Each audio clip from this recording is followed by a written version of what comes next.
Olá a todos, eu sou o Domingos, sou neuropsicólogo do Proter, Programa Terceira Idade, do Instituto de Psiquiatria da Faculdade de Medicina da USP.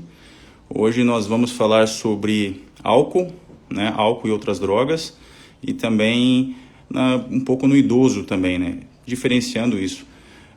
Quem vai participar também é o Dr. Tiago, ele já vai, estou esperando ele entrar. Só um minuto.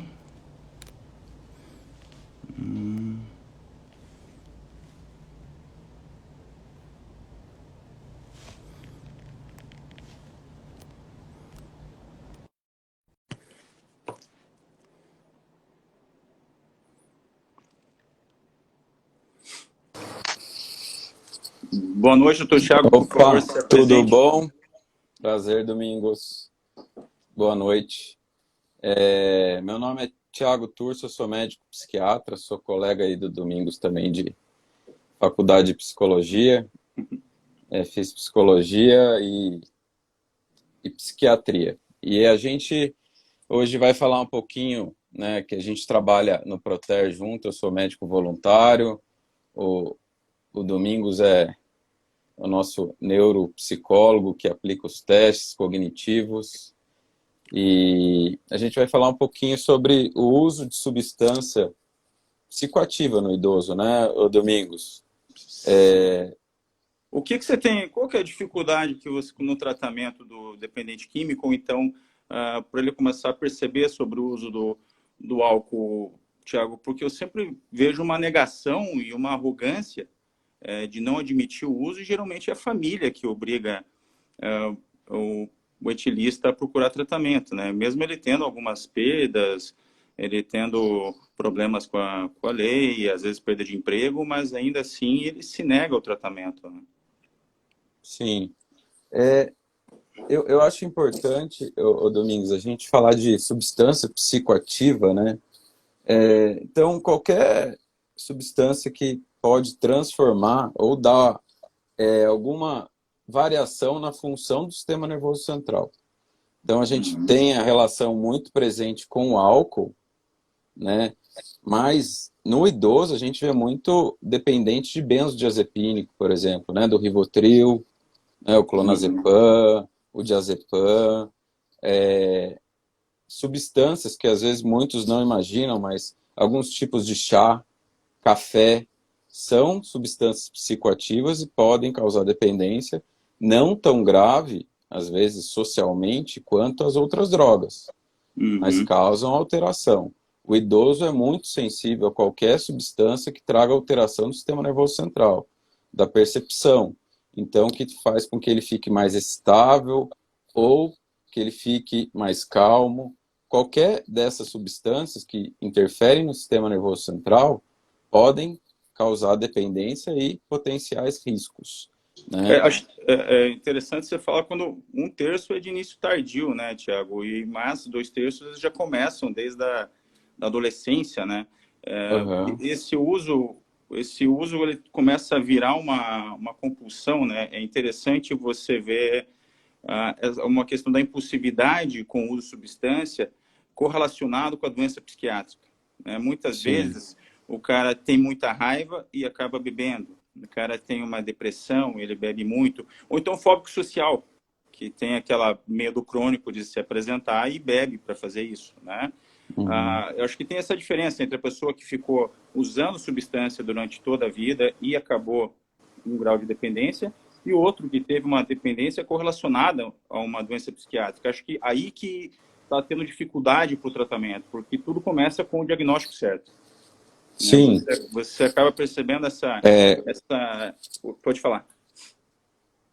Então, a gente, para falar de questão do idoso, né, de uso de substância, a gente tem aquele idoso de início precoce, que é antes dos Uhum. 45, então ele já faz o uso da substância, que é diferente daquele idoso de início tardio. Isso muda o prognóstico da doença, o tratamento, né? A gente pesquisas de doenças psiquiátricas prévias. Isso é muito comum, né? No idoso de início tardio, muitas vezes a gente precisa pesquisar se ele teve alguma perda, como está a estrutura familiar dele no momento, aposentadoria, questão de vida social. Então é muito comum, por vezes, o idoso começar a beber, né? Então esse idoso tardio, quase que 80% dos idosos que começam tardiamente, eles têm um quadro depressivo prévio. Então eles usam a droga, né, a substância, principalmente o álcool, né, que eu acho que é hoje a droga mais difundida no nosso meio, como se fosse um tratamento, né? Eu percebo isso aí, Tiago, no seguinte sentido. O idoso, você investigar bem, muitas vezes ele não acha que ele tem uma dependência do álcool. Porque ele fala, É, não, eu bebo essa quantidade desde que eu era jovem, né? Mas, se você for falar com algum familiar, ele já teve um apagão. O apagão é algo significativo, que a pessoa já tenha um prejuízo grande com o álcool, né? E ele começou ou então ele migra até para uma outra compulsão, né? O que eu percebo, geralmente, quando eu faço avaliação neuropsicológica, essas impulsividades, ela acaba... O mecanismo do cérebro de recompensa, né? Você comeu chocolate, daí você deu uma dopamina, você pegou e sentiu prazer, o teu neocórtex vai falar, para de comer chocolate, Tiago. E vai registrar na memória que chocolate é algo bom. No compulsivo, você vê que ele não para. Ele bebe ele não consegue tomar só 2, 3 cervejas, né? Ele vai bebendo cada vez mais. E quando ele chega o idoso, geralmente, quando ele tem uma perda de algum ente querido, fica viúvo, desemprego, né? Ele acaba, geralmente, usando o álcool como um regulador emocional. Ali sim, ele começa a estabelecer e essa solidão também, isso vai aumentar muito a compulsão no idoso, né? O que eu tenho percebido, Tiago, umas coisas bem significativas. Por exemplo, o uso do álcool ele vai começar a dar problema tanto na aprendizagem quanto na memória, aquela memória prospectiva, né? Eu tenho que ir para consulta, eu tenho uma data importante, tenho um compromisso, né, para fazer. E a pessoa ir na resolução de problemas. Muitas vezes, quando o chefe manda fazer alguma outra coisa, ela tem extrema dificuldade de planejar e criar novas estratégias, né? Você vai vendo tudo isso pelo esse decréscimo do fluxo sanguíneo no giro frontal inferior, né? Você vê que é prejudicado. Eu consigo perceber na reabilitação se o tempo de abstinência que ele teve ou o tempo que ele usou, esses déficits até que são reversíveis na reabilitação, né? Se não, não. Eles ficam permanentes e acabam tendo um quadro mais grave que pode ocasionar, né, Tiago? É demência de Wernicke-Korsakoff, né? Korsakoff, Né? A É gente teve porque, caso, a gente já avaliou caso junto disso, né? Ou não? sim, sim, teve um quadro demencial, mas o álcool, o uso de substância no idoso é um pouco diferente do jovem, né? Sim. A neuroplasticidade já é diferente, a absorção é diferente. O álcool, por exemplo, para o idoso, a composição corporal do idoso é muito diferente. Ele tem menos músculo, mais gordura. O álcool é mais hidrossolúvel.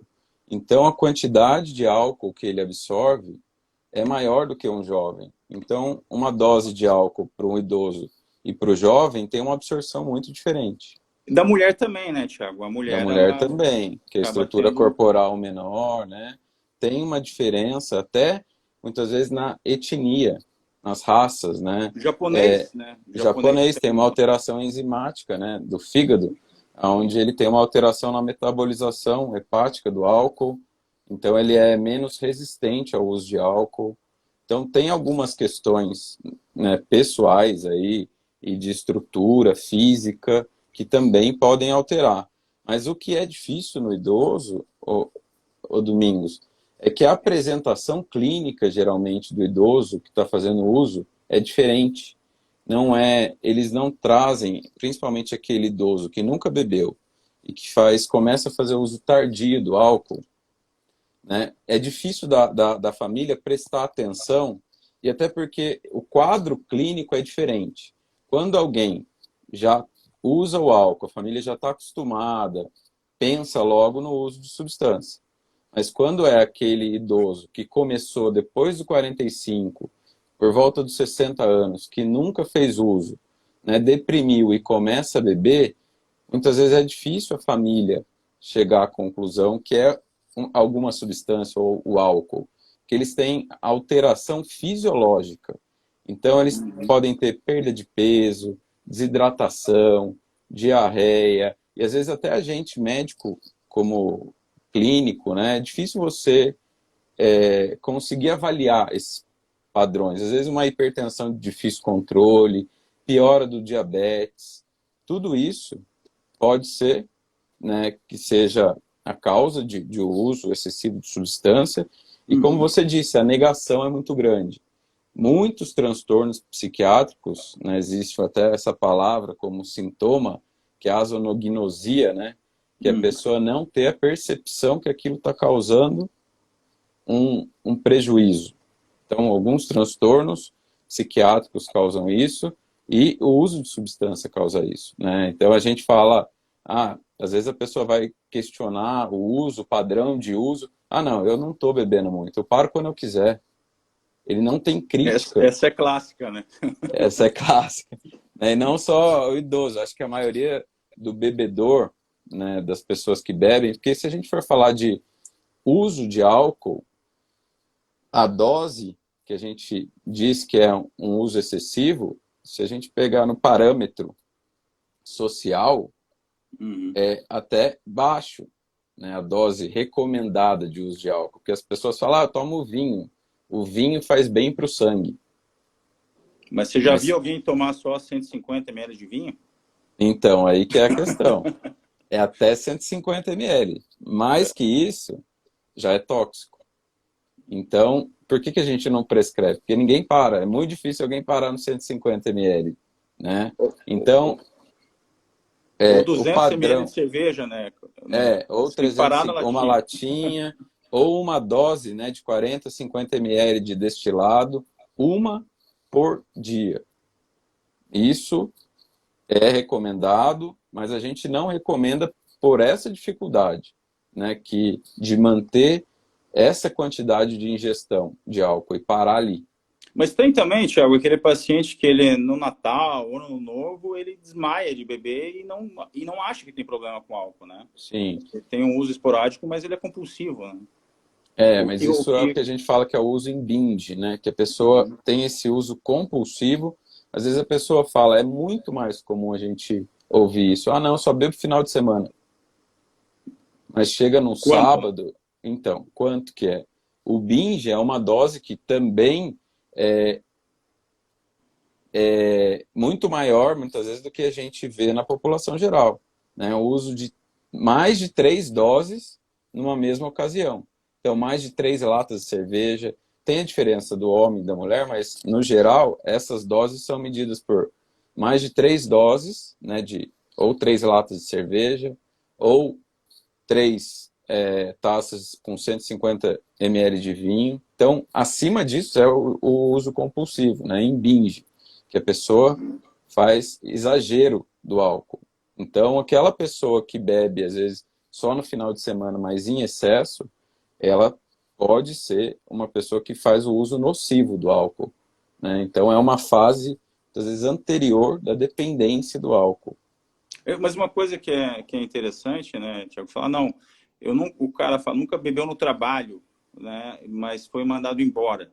Mas é que todo o funcionamento neuropsicológico dele já começa a ser prejudicado pelo uso do álcool, né? Tanto que não tem mais no DSM-5 ter prejuízo na profissão, né, laborativo, porque a pessoa consegue mascarar isso, né?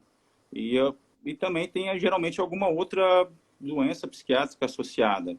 Muitas vezes as pessoas acabam, por exemplo, o transtorno bipolar, né? As pessoas acabam para aliviar o sintoma, né? Às vezes bebem para dormir. Com certeza você tem paciente também que fala que bebe para dormir, para ficar mais calmo, né? Sim. Isso dificulta o nosso trabalho, porque daí a pessoa já vai chegar no quadro psiquiátrico muito mais sintomático, né? Ela vai acabar... O uso de substância, né, Domingos, ele dificulta qualquer diagnóstico. Não tem como a gente fazer um diagnóstico quando tem o uso de substância junto.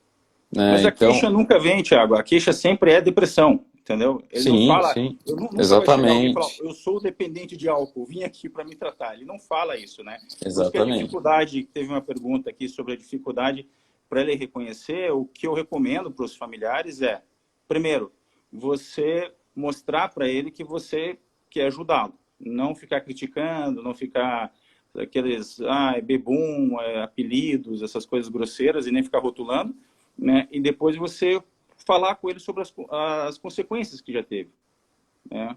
Sempre comentar sobre isso com ele, comentar de uma audiência não punitiva e que você convença ele a ir para o tratamento, negociando a melhor maneira, né? Isso tem que partir dele, porque isso é muito importante, porque às vezes o paciente meu para de beber porque a mulher estava brigando com ele.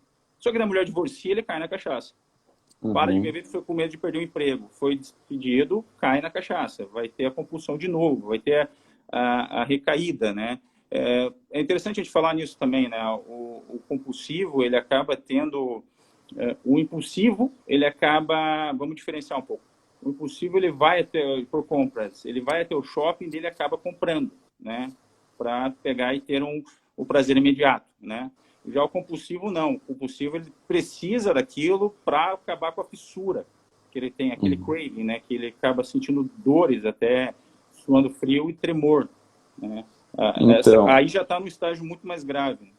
é, o álcool, né, o Domingos, quando ele é metabolizado, ele transforma em uma substância alfa-cetoaldeído, que ela é tóxica para o corpo, né? Ela é tóxica para o humano. Então, aquela sensação de dor de cabeça, de mal-estar, náusea, não tem a ver só com a desidratação que o álcool causa. Então, não adianta também eu só hidratar, e a quantidade que eu bebo, isso causa essa substância tóxica no nosso corpo e traz aquele mal-estar, né? Isso, com o passar do tempo, vai sendo prejudicial para o corpo, né? Então, a gente está intoxicando o corpo. Então, tanto que muitas vezes a literatura diz que durante o desenvolvimento, né, o envelhecimento diminui a prevalência, os casos de alcoolismo. Mas a questão é que pessoas alcoólatras muitas vezes não chegam na velhice, né? Morre Elas antes. acabam falecendo antes pelo uso abusivo do álcool. Então a prevalência diminui, né? Então o índice de pessoas que fazem uso abusivo de álcool no idoso é menor do que nos jovens, mas muitos também acabaram falecendo devido ao uso abusivo de álcool. Então, eles não chegam a ter algumas doenças típicas do idoso. Né? Não só da parte física, né, Tiago, mas a questão social também, né? Uma parte dos acidentes, agressões que acontece tem álcool envolvido no meio, né? Sim. Até violência doméstica, né? Então, por isso que a gente precisa entender, quando falando de idoso que faz uso de substância, a gente precisa entender quando que ele começou, como era o padrão de comportamento dele antes, como era o padrão de comportamento dele agora, porque isso tem diferença, né? Se a gente pega, por vezes, um paciente com uma demência frontotemporal, né, que é Deve ter. pouco citada e, por vezes, tem uma alteração de comportamento, dificuldade de controlar o impulso, aquele senhor que, por vezes, nunca bebeu ou usou qualquer substância, né, começa a ter um comportamento diferente, a família julga como que ele virou malandro, que ele começou a sair, não é? E é muito comum a gente pegar isso, né, ao Domingos. Confunde, né? Confunde, né, a mudança de comportamento, então, muitas vezes ele teve uma alteração cognitiva e começou a beber. Então, a gente fazer essa cronologia do uso é muito importante, né? Ele já é um bebedor, quando que ele começou? Teve alguma alteração social, familiar? Mas Ele, geralmente ele acaba tendo um estreitamento social, né, Tiago? Ele começa a não querer ir mais em eventos, não vai mais jogar tênis no clube e vai com o pessoal que bebe, né? Ele para de fazer algumas atividades para se envolver em atividades que acabam tendo álcool, né? Primeira Uhum. coisa que é interessante que a família comece a ver é esse estreitamento de repertório, entendeu? Ele vai começar a fazer mais coisas ligadas ao álcool, né? Sim. Depois é interessante começar a perceber esse isolamento, começa a não ter paciência para conviver com pessoas, né?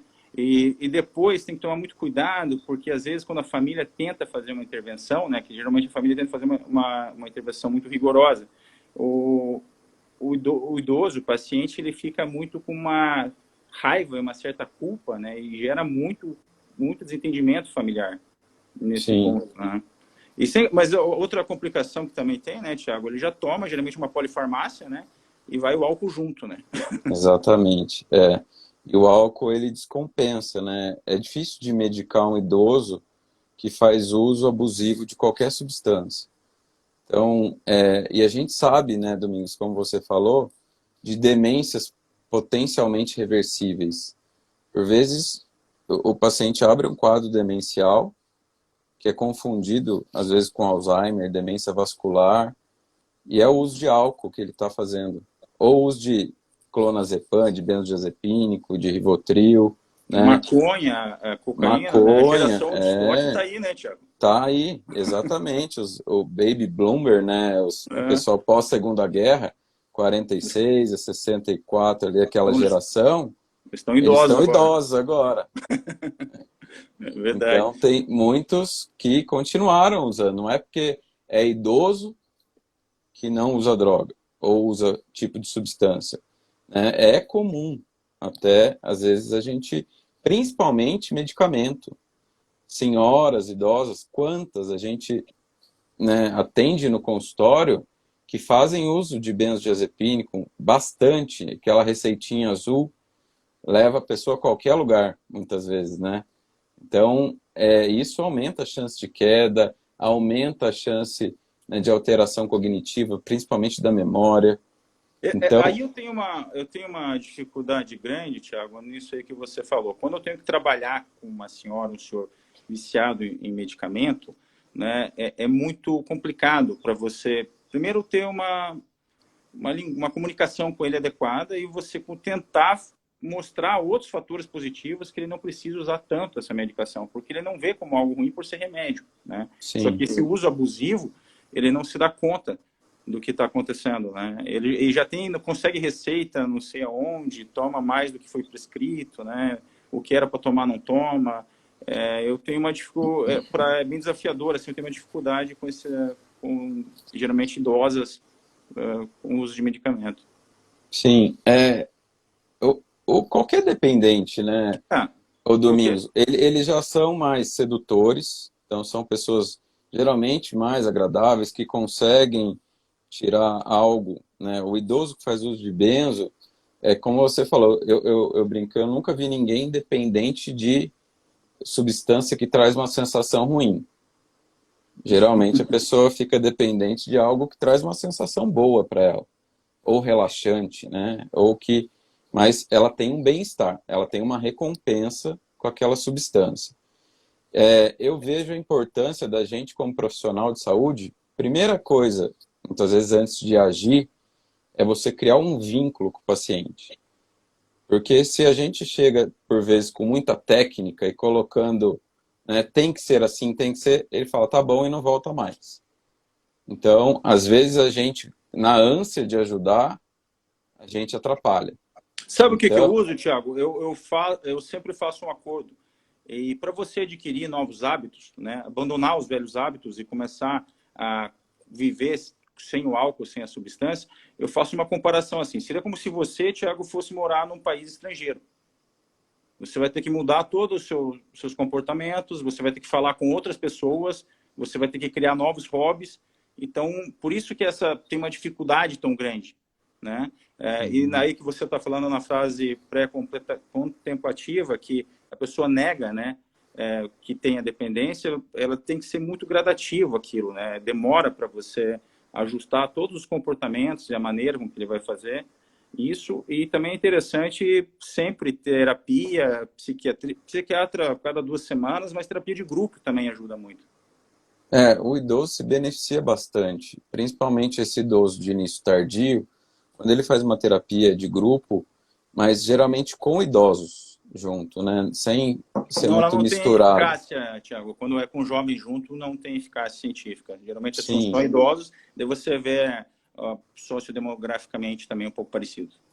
Uhum. Né? Então, mas eles se beneficiam. Eu lembro quando eu fiz psicologia em Campinas, eu e uma colega, a gente montou um grupo de idosos numa UBS, e era para a gente avaliava o uso de medicamento em hipertensão e diabetes no idoso. E a gente começou a fazer um grupo semanal, uma roda de conversa, onde a gente fazia uma dinâmica de grupo.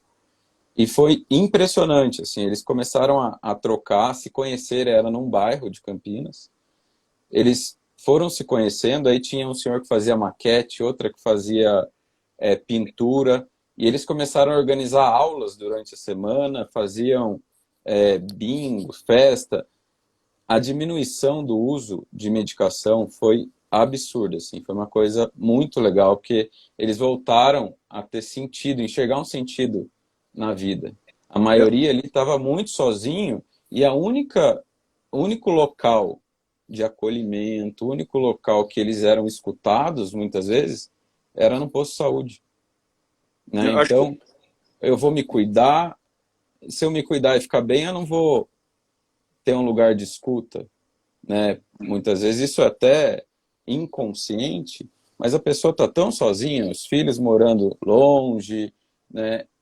Então, o único lugar de escuta que ela tem e de acolhimento, muitas vezes é no médico, indo ao médico, né? Então, é difícil, a gente precisa, muitas vezes, criar uma nova rotina social para eles, mas de acho que interação. a gente precisa falar, Tiago, o nosso principal aliado no tratamento, que nos ajuda muito, né? O grupo de Alcoólicos Anônimos, ele tem essa proposta, né? De falarem sobre a doença e troca de experiências. Não tem taxa nem mensalidade, nada disso. Qualquer um pode participar, basta querer parar de beber, né? E também o Alanon, que é uma extensão do Alcoólicos Anônimos, que é para familiares. É voltado só para Uhum, familiares, não tem o dependente lá, né? E o Narcóticos Anônimos também. Esses grupos, eles têm uma entrevista do Dr. Drauzio Varela, ele falou sobre a eficácia desses grupos. É isso que você tinha dito mesmo. E deixar o preconceito de lado também, né? Tentar procurar uma ajuda. Lá uhum. você vai, como você falou, esse acolhimento, esse vínculo que você acaba tendo com as pessoas lá, fica mais fácil suportar a doença, né? Sim, e eu acho que quando a pessoa vê que ela está sendo acolhida e recebida, que está tendo um lugar de escuta, eu acho que fica mais fácil, né, da gente conseguir ajudar aquela pessoa. Quando a gente está, eu acho que qualquer dependência, querendo ou não, isso é um quadro psicótico, vamos dizer. Você Uhum. quebra com a realidade. Eu acho que cada ser humano tem a sua questão, o seu porquê de usar uma substância para quebrar com a realidade, mas alguma coisa está difícil para ela enfrentar na vida dela ou nela. Isso Então, aí que você muita. falou, Thiago, isso daí aumentou muito o uso em adolescentes, principalmente do sexo feminino, né? Uhum, E no artigo falava sobre isso aí que você está falando, essa quebra de realidade. Muitas vezes, eu acho que é uma boa estratégia você começar a trabalhar essa questão emocional antes, para não ter uma dependência de alguma coisa, nem de internet, nem de drogas e nem de álcool, né? mas isso é investimento, né, o Domingos? Eu falo, a gente falar de saúde mental, acho que não. Eu li um artigo esses tempos, eu fui dar uma aula em Campinas na pós-graduação, falando sobre a prevalência mundial da saúde mental. E eu achei muito legal no artigo que falava que a doença mental, ela é uma doença comparada, né, aos países, ainda está em desenvolvimento, que não tem nenhum país desenvolvido no mundo quando a gente fala em saúde mental, Uhum. né? Porque hoje a gente trabalha muito com a doença mental. As pessoas chegam até nós e às vezes a gente sabe com muito preconceito que foi muito empurrado. Ó, primeira vez que eu venho no psiquiatra, hein, doutor? Eu nunca passei com psiquiatra, né? Por conta desse estigma. E o que é interessante, a gente trabalhar com a saúde mental. Que a pessoa, quando ela tem uma dependência, ela tem uma dificuldade do autocontrole. Mas Ela tem aqui. essa questão de trabalhar antes, Tiago, eu vejo também como uma questão familiar no seguinte sentido. Se você foi criado num ambiente que todo mundo bebe e faz qualquer comemoração com o uso de álcool ou substância, você vai fazer isso também. Trabalhar nas escolas, eu não vejo tanto que não adianta você trabalhar na escola se em casa vai ter diferente. Então, eu acho que é muito mais nesse sentido. Tem que pegar nessa questão familiar também e nas questões mais sociais, as pessoas procurarem ajuda antes, né? De qualquer coisa. Eu acho que uma psicoeducação seria muito interessante nesse sentido, né? É a informação, né? Às vezes um filho fala, pai, nossa, quando eu crescer vou beber igual você. Pega a espuminha do copo aqui, ó.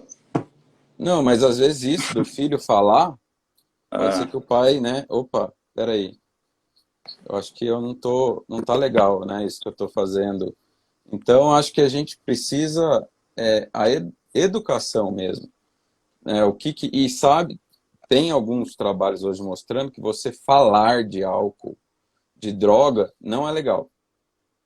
Você ir na escola e falar disso, né? Você tem que, depende da idade, depende da idade da mas, criança, mas como introduzir esse tema. mas para você abranger dessa maneira, a gente pode usar como exemplo o tabagismo, né? Cortaram o cigarro do restaurante, na balada não podia fumar dentro, diminuiu muito, né? Uhum. Diminuiu mais de 10% de uso no Brasil inteiro, né? Eu acho que essas medidas assim também ajudariam, né? Sim, e aqui no Brasil é muito difundido, né? O álcool é vendido em qualquer lugar, padaria, no posto, então é muito difundido. Ainda é uma droga que a gente tem bastante problemas sociais por uso dela, O né? futebol é Então, ligado, né, Tiago? O futebol a é nossa tudo. cultura tem muita relação com o uso de álcool. Mas é importante, ô Domingos, eu acho que como a gente aqui está fazendo também, a gente pensar de substância psicoativa. Qualquer substância psicoativa, ela é uma droga, né? Ela Legal. pode causar uma dependência. E a diferença aí do remédio e do veneno é a dose.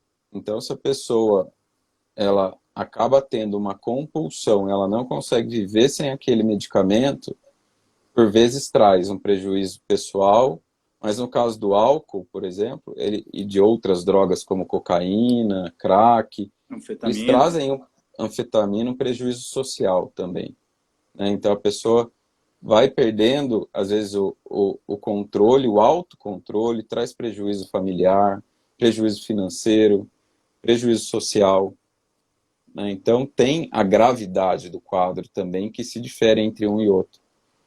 Então é importante a gente avaliar, acho que cada caso a família que a gente pode trabalhar, é diferente quando a gente tem uma família acolhedora, que a gente pode trabalhar com essa família para entender a doença.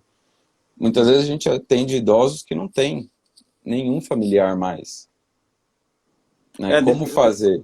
nesse caso, geralmente eu trabalho as situações gatilhos, né? Que daí ele está sozinho, o que pode desencadear a vontade e acabar chegando ao uso, né? Ambientes, Uhum, lugares, até mesmo TV. As propagandas de cerveja são muito sedutoras, né? sim. Uhum, Ou então as- os amigos antigos, né? Que são amigos dos hábitos, na verdade, né? Eles não são amigos de verdade, eles têm só o hábito em comum, né? uhum, Toda a reestruturação disso, né? Que ele sim. consiga, se ele, isso, mas dá para 30% das pessoas que levam a sério o tratamento conseguem ficar sem recaída, né, Tiago? A É abstinência por. difícil. É muito difícil, né? A recaída faz muitas vezes até parte do tratamento, Uhum. porque o autocontrole, né, o Domingos, é uma coisa muito difícil do ser humano. O ser humano não controla sentimento, ele controla comportamento. A gente Geralmente a tem o controle. recaída ela é ligada a um certo orgulho, né, Tiago? Quando ele acha que está bem, ele abusa, né? Aumenta o risco, né? Ah, O medo, ele protege. também. Uhum. Então, a gente, quando está sem medo e muita eu sempre brinco que geralmente quem cai de moto não é quem está começando a andar, É verdade. não é?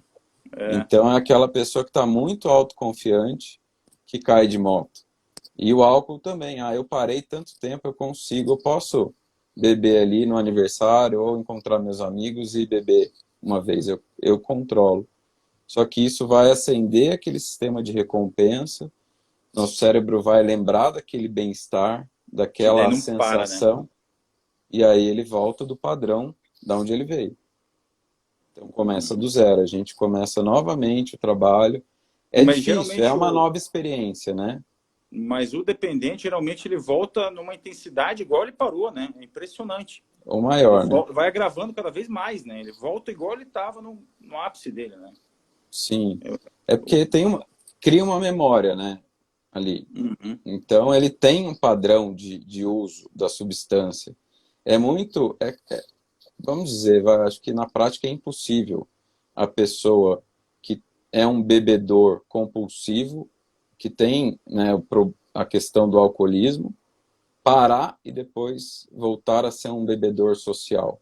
Por vezes ele consegue por um tempo. Eu nunca vi, Eu também não, nunca vi. Se mas me falar, me apresenta. Porque nenhum paciente meu conseguiu falar assim, então, agora eu já diagnosticado, né? Falou, não, agora eu vou beber socialmente. Não, ele vai sempre. sim, então, isso que eu falei, é impossível a pessoa fazer isso. Às vezes ele, Uhum. quando volta, consegue por um tempo, né, um mês, ou, enfim, cada um, mas a tendência é ele voltar no padrão. A gente não sabe o tempo de cada um, mas é muito provável, a chance quase de 100% dele voltar. Ele não consegue ser um bebedor social, sendo que ele era um compulsivo. Ele tinha alguma Uhum. questão, problema de uso de álcool ou de outra substância. Então, a gente também cria um mecanismo de auto-engano, né? Porque o nosso cérebro ele fica atrás daquela recompensa. Então, muitas vezes a gente se coloca numa situação para justificar o uso. Então, a pessoa, por vezes, quando está parando de usar a substância, ela fica mais irritada, ela, às vezes, se coloca em alguma confusão, claro que, por vezes, até sem perceber, mas isso justifica ela falar, ah, então tá bom, todo mundo aqui, ninguém me Não, entende, mas eu vou lá o beber. que é comum também, Thiago, é o si, né? A doença do si. Se eu ganhasse mais e comprasse uma casa, eu não ia beber.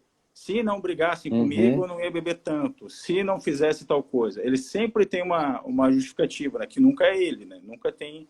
É sempre sim. relacionado ao externo, né? Mas eu acredito que quando a pessoa tem essa autocrítica bem compreendida, fica muito mais fácil. A maioria dos dependentes não tem essa autocrítica. Ele tem a visão, muitas vezes, de que o mundo deve alguma coisa para ele, que ele Contra, né? foi prejudicado em alguma questão, é contra, né? Eles E são esses, fragilizados e são. eu trabalho muito na terapia esses ressentimentos, Thiago, que o alcoólico idoso acaba tendo, Ó, o né? Eduardo aqui tá da clínica Movimento, ele está falando, isso é muito importante. Uma vez, Nossa, quando fundamental.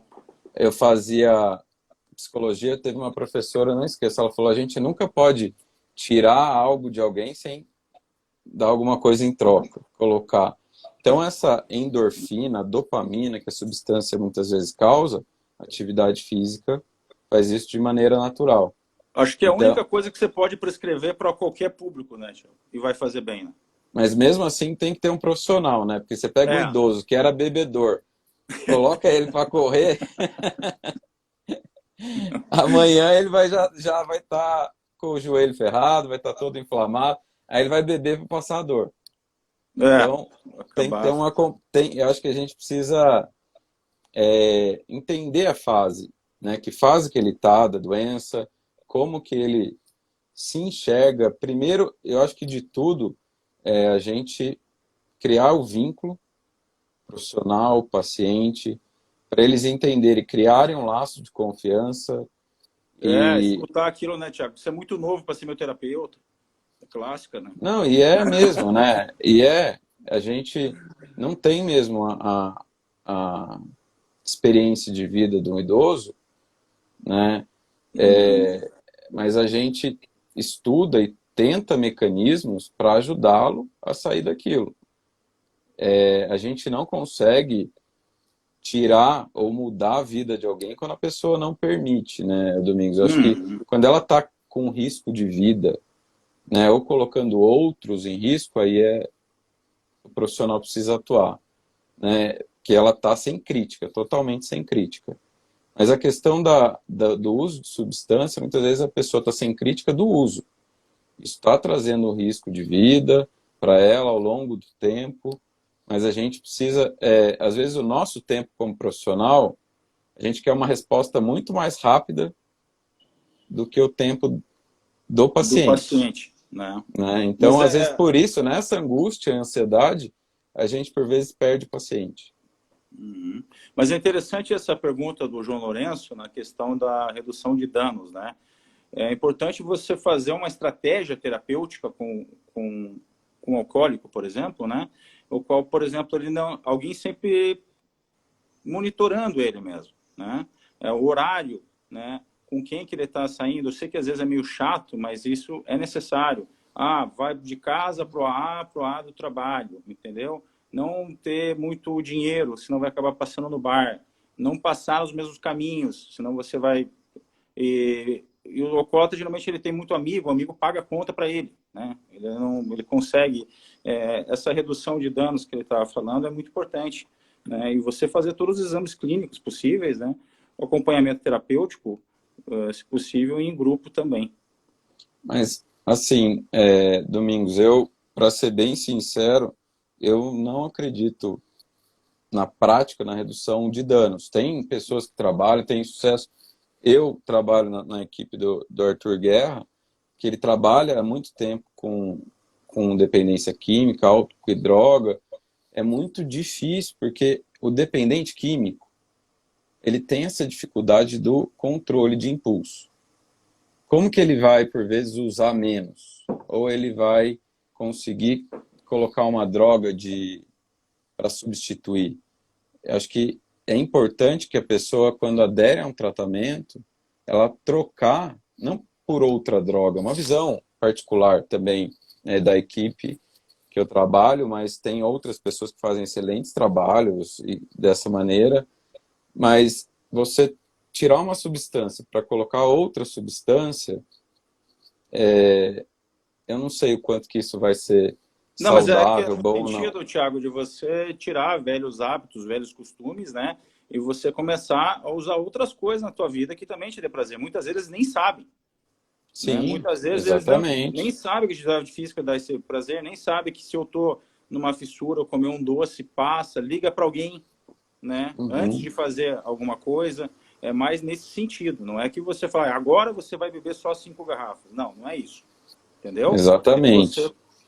de outra maneira, você mostrar para ele várias outras coisas que ele vai até conhecendo. Ele vai conhecer coisa que ele nem sabia, né? Que Ele vai existia. sentir prazer, né? Em É nesse outras sentido. coisas. Sim, sem dúvida. Entendeu? Né, isso é importantíssimo. A pessoa, ela encontrar outras maneiras de prazer, de ter prazer. Né? Então, tem um monte, aqui em São Paulo principalmente, o interior é um pouco diferente, né? No interior as pessoas têm Você viu que tem mais o mais uso, costume, mas tem muito mais uso mais, no interior? muito Caramba. mais. Em São Paulo, na Grande São Paulo, tem mais transtornos mentais como ansiedade, depressão, e no Uhum. interior muito mais uso de substância. Ei, Porque Thiago, qual que é a cidade modelo aí que tem menos uso de álcool no Brasil? no, agora você me pegou, eu não sei. Manaus. Manaus, é É, mesmo? legal, parabéns aos manauaras aí, que Que acho que é legal. interessante você estudar essa população e copiar, né? Uhum. Interessante, hein? Legal. A Deve cidade ser. que mais tem uso de álcool eu não vou falar porque é algo chato, né? Tá legal. Mas agora eu quero saber, pô, aonde que é? Ah, não, a que mais usa álcool no Brasil, nessa pesquisa de janeiro, foi, infelizmente, Salvador, né? Poxa. Acaba o álcool. Mas acho que é interessante você ver o que acontece em Manaus, né? Isso é Uhum. importante, né? Ver qual que é o hábito do pessoal, fazer uma análise mesmo, para saber o que acontece, para a gente copiar, né? O Brasil é um país continental, né? Culturas muito diferentes e estrutura regionais e muito diferentes, né? A vida O clima, tudo, concordo. de uma pessoa de Manaus é provavelmente muito diferente da rotina.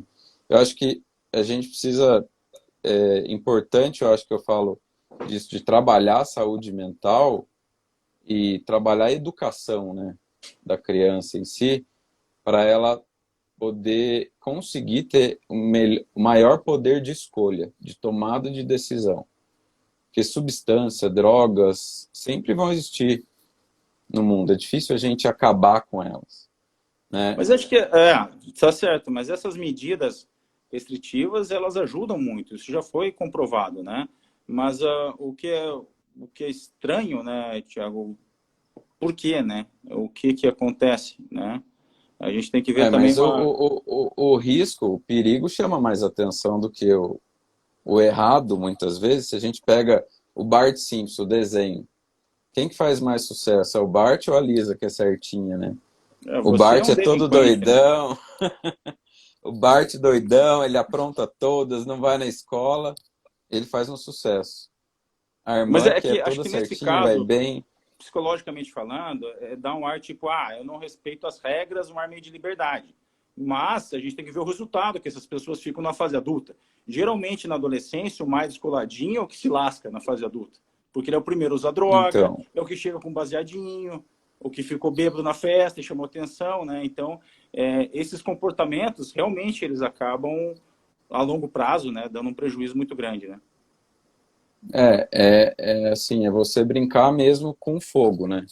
Que a gente tem também a questão da genética, do social, de eu usar uma droga que eu sou mais suscetível a criar dependência. E a gente não sabe disso. Tem algumas questões que a gente pode observar, familiares com dependência química, aquela pessoa provavelmente seja mais suscetível à dependência. Mas a gente não sabe. Tem pessoas que usam um tipo de droga e não criam dependência. Usam Nem outra, todos, né? Exato, nem todos vão ter, né? Às vezes o cara até usou cocaína e não fica dependente, né? exatamente, Pouco tempo. mas aí ele acaba sendo dependente, às vezes, da cannabis, por exemplo, né? Que ainda é discutido isso, mas existe dependência e eu hoje vejo muitos pacientes que chegam, que estão tentando parar o uso da cannabis e tem uma dificuldade enorme, que fica muito ansioso, muito irritado, abre quadros, por vezes, graves de depressão. Mas o que eu Então, tenho, Thiago, é assim, aquele que começou a usar cannabis na adolescência, e geralmente eles chegam para nós com uns 32 anos, né? Os déficits cognitivos, uma lentidão motora, lentidão de raciocínio, memória e atenção, não reverte, cara. Você sim, entendeu? O pessoal faz piada que esquece esse tipo de coisa, mas não, é verdade. Não reverte. Se ele teve um uso na adolescência por uns 2 anos e depois ficou em abstinência até os 30, aí tudo bem. Ele não vai ter esse déficit cognitivo. Entendeu? Eles falam, não, mas qual que é o uso recomendado? Nenhum. Não em tem nenhuma substância que você tenha um risco seguro. Nenhuma dessas que a gente está falando. Né? Então, são substâncias psicoativas, né? Isso. Elas mexem no sistema nervoso central. Essas. E a gente tem a questão de todo transtorno em saúde mental, daquela questão do biopsicossocial. Então, é uma droga de preferência, é um momento de vida que eu estou passando. Por vezes a pessoa bebeu ali a vida toda, final de semana. Chega na idade, né, que ele está com maior dificuldade, está mais velho, ele acaba trazendo isso como um antidepressivo ou a cura do sofrimento, né? E entra no uso abusivo, se prejudicando socialmente. Então, substância que traz alteração no sistema nervoso central, né, da autoimagem, da crítica, tudo isso é um risco ao longo da vida. Ah, mas antes eu bebia. Opa, mas agora eu estou com 60 anos, meu corpo já tem uma absorção diferente, eu tenho um metabolismo diferente, meu cérebro, a neuroplasticidade é diferente. A gente E, vê, por exemplo, quadros de delírio no idoso. Às vezes, a mudança do tempo, né? A pessoa é internada, perde a noção de tempo, de hora do dia, por vezes abre quadros delirantes, né? Porque a neuroplasticidade está alterada. Então, a reserva cognitiva do idoso é muito menor, né, Domingos? Você sim, ele sabe acaba mais que tendo eu essa... esse déficit cognitivo, ele vai, quanto maior o uso, pior vai ser, né? Então, a pessoa acaba perdendo muitas vezes, Thiago, com o fato de a memória de curto prazo é prejudicada e operacional também, ela não aprende coisa Uhum, nova, né? Você faz o diagnóstico diferencial até de uma demência, né? Você vai vendo os graus, cada substância ela acaba prejudicando mais algumas áreas. Então você acaba vendo na sim. testagem neuropsicológica. Deixa eu só falar, Thiago, a gente está falando de jeito natural, mas a avaliação neuropsicológica é feita por um neuropsicólogo, que é uma especialidade da psicologia, tá, pessoal? O funcionamento do cérebro com comportamento e a personalidade, né? É porque a gente fala do jeito Uhum, natural, nem todo mundo sabe, né? sim. O uso abusivo dessas substâncias, geralmente no idoso, o que eu percebo, muitos começam a usar, que aquilo que a gente está falando de início tardio, ele começa a usar quando ele perde, está desempregado ou então entra na aposentadoria. E eu vejo meio como se fosse alguma questão de identidade, sabe? Ele se sente Uhum, deslocado, ele começa a ficar no isolamento, não se sente tão pertencente à sociedade, daí, ao invés de ir para o trabalho, vai para o bar bater papo, daí começa a beber um pouco, né? Ou começa a fumar um baseado na adolescência e ficava relaxado, volta a fumar, desculpa, baseado no cannabis, né, maconha. uhum. Outra coisa que a gente esqueceu de falar, a síndrome fetal pelo álcool também, né, em gestante, né, É Thiago? uma coisa muito triste, né? Porque o bebê, por vezes, ele nasce um dependente, né? É, Então, isso é uma coisa não bem teve nem triste, escolha, né? não teve escolha, e é uma pessoa que durante a vida, se tem contato, a gente não sabe, né, também dessa carga muitas vezes. Tem contato, ele já é um dependente desde que ele era um bebê ali, um feto, né? Uhum. Então, a mãe usava alguma substância, às vezes ele não sabe, depois tem contato, isso é como se tivesse parado durante a vida, né? De Pois é, usar.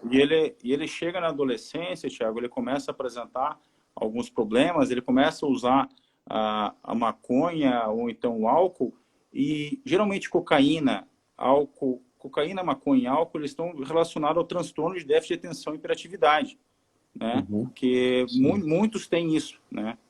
Ah, Aham, acaba desenvolvendo isso, quer dizer, acaba sendo diagnosticado isso, né, na parte da adolescência, geralmente no início da adolescência, a sim. maioria das vezes.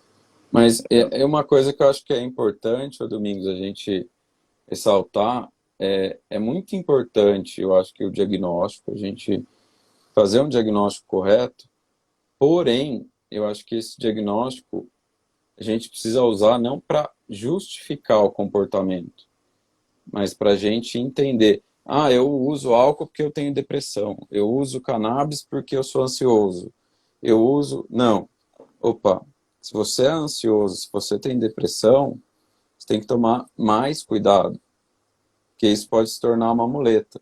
Isso Então, acaba acontecendo, né, Thiago? Igual, às vezes a pessoa tem um transtorno psiquiátrico e usa a substância para tentar aliviar os sintomas, né?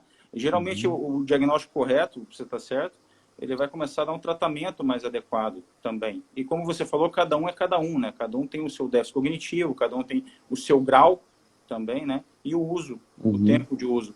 Mas o que você quer dizer em que sentido de mudar isso, Thiago, além do diagnóstico? Não, é que eu acho que a gente hoje usa alguns diagnósticos, né, e virou um senso comum. Por exemplo, a tristeza ser chamada de depressão, Depressão, é verdade. a gula de compulsão. Tudo tem um diagnóstico em volta. Ah, eu tô comendo muito porque eu tô ansioso, não porque eu tô com fome, não tô me controlando, né? Uhum. Então, eu tenho um comportamento e eu justifico aquilo com um diagnóstico. É, O entendi. diagnóstico, ele é para ser usado para a gente falar, opa, você tem mais dificuldade de controle, então vamos ajudar de outra maneira. O que está acontecendo? Mas não para eu manter aquele comportamento. Deu para entender? Entendi, entendi. Não. Né? É, isso, Então, pode falar. eu como doce porque eu estou ansioso. Ok, a gente pode ajudar, tem medicação, mas criar novos hábitos, a gente evitar a situação gatilho, como você disse, né? Eu sei que se eu abrir uma caixa de bombom, eu vou comer a caixa de bombom inteira. Por que que eu vou comprar sempre uma caixa de bombom e vou ter em casa, por exemplo? Uhum. Né? É uma situação gatilho. Eu sei que eu não vou ter o autocontrole o tempo todo e é a mesma coisa com álcool ou outra droga. Por que que eu vou ter em casa se eu tenho dificuldade? Ah, eu vou parar de beber, mas eu vou ficar indo no bar com meus amigos. Né? Eu vou Uhum. ficar me colocando em situações gatilho. Que a gente tem um nível de autocontrole, cada ser humano. E nem sempre a gente está com esse autocontrole bem regulado. E por vezes a gente se coloca, vai se colocando numa situação de risco. Então esse autoconhecimento, falar, opa, essa substância é tóxica para mim, eu preciso ficar longe dela, porque ela eu não consigo lidar muito bem. É, Eu acho que o falo primeiro muitas vezes, passo é esse, Thiago, é saber que você é impotente diante daquela substância. Não sim, dá, e entendeu? As todo mundo pessoas bebem, tem, 10% das né? pessoas não podem beber porque são alcoólatras. Né? Elas não vão poder beber Mas nunca. Né? Ah, eu sempre dou um exemplo, Domingos, assim, que a pessoa fala, ah, mas eu fui lá na festa e bebi, porque todo mundo bebeu. Eu falo, poxa, então uma pessoa que tem alergia ao camarão, ela vai numa festa, ela come o camarão porque todo mundo comeu? aceita o brinde, né? Não, todo mundo brindou, bebi também. É, Não sabe dizer não, né? ah, exato. Não é que não sabe, ela também, de maneira, não quis, né? Então se colocou ali perante uma situação que ela tem dificuldade de controle e ela arrumou uma justificativa para ingerir. Que quando é ao inverso, alguma coisa que faz mal para a gente, que não traz um prazer, opa, eu não posso, eu não quero, a gente recusa fácil. E você tem Mas, que ter novas conexões também, né, Thiago? Não dá para você continuar com esse aquele negócio, passarinho que dorme com morcego, né? Então, não dá para exatamente. você fazer nova. Eu acho que as novas conexões de uma maneira não virtual, né, de uma maneira real, eu acho que ajuda muito nisso, né? Da pessoa não se sujeitar a isso, né? Que na verdade é um auto-engano, se você for ver, né? Você vai lá, mas você É, mas é o sistema de recompensa do cérebro, né? Então eu brinco às vezes que é brincar com a infelicidade, mas assim, para ficar algo mais lúdico, é que a gente tem a parte nossa animal que só sabe do prazer, não quer, não tem entendimento nenhum do racional e, né? Então o humano ele tem essas duas maneiras de sentir e de pensar e que por vezes esse autocontrole, essa racionalidade está menor.